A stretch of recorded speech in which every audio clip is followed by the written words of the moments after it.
Баршаңызға сәлем, сіздермен бірге Жанар, менің каналыма қош келдіңіздер. Бүгін сіздерге осындай нағыз испандық чизкейк Сан Себастьянның жасалу жолымен бөлісемін. Бұл чизкейкті жеген де арманда, жемеген де арманда. Өте дәмді, сол үшін міндетті түрде жасап көріңіздер, видеоны соңына дейін қараңыздар. Ең алдымен бөлме температурасындағы творожный сырымызға қантымызды қосып, екеуі бір келкі болғанша араластырамыз. Кейін міндетті түрде 33-35%-тегі кілегейді құйып, тағы да бір араластырамыз. Жұмыртқамызды бөлек ыдысқа өзін осылай араластырып аламыз. Кейін осы араласқан жұмыртқамызды массамызға құйып, тағы да бір келкі болғанша венчиктің көмегімен жақсылап араластырамыз. Испанский чизкейкті миксерді қолданбаған дұрыс, себебі қатты сұйық болып кетуі мүмкін.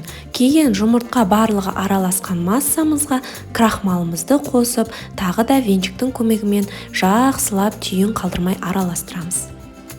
Енді дайын болған массамызды пісіреміз. Ол үшін бізге кольцомызға фольганы бірінші орап аламыз, екі қабаттап.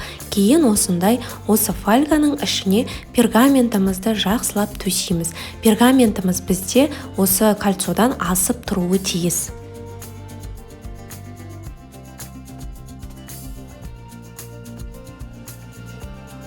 Енді дайын болған массамызды формамызға құямыз, және де біздегі форманың размері 22 диаметрде болуы тиіс.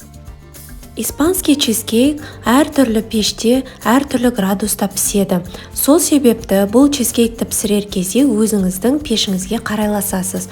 Мысалы, менде смек пешінде конвекциямен 180 градуста 41 сағат аралығында пісіп шығады.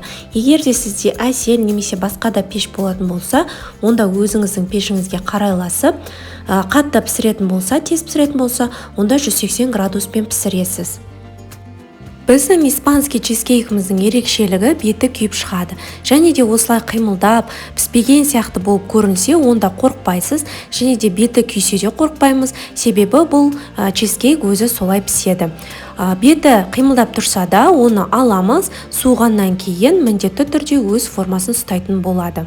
Испанский чизкейкті 180-200 градуста өз пешіңізге қарай 40-60 минут аралығында пісіріп аламыз. Және де бірден кеспейміз.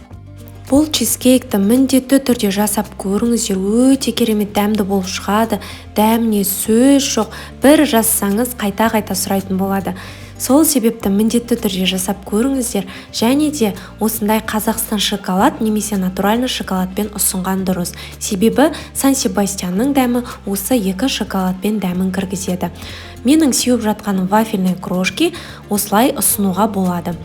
Міндетті түрде жасап, маған комментария жазып, мені қолдап кетулеріңізді сұраймын.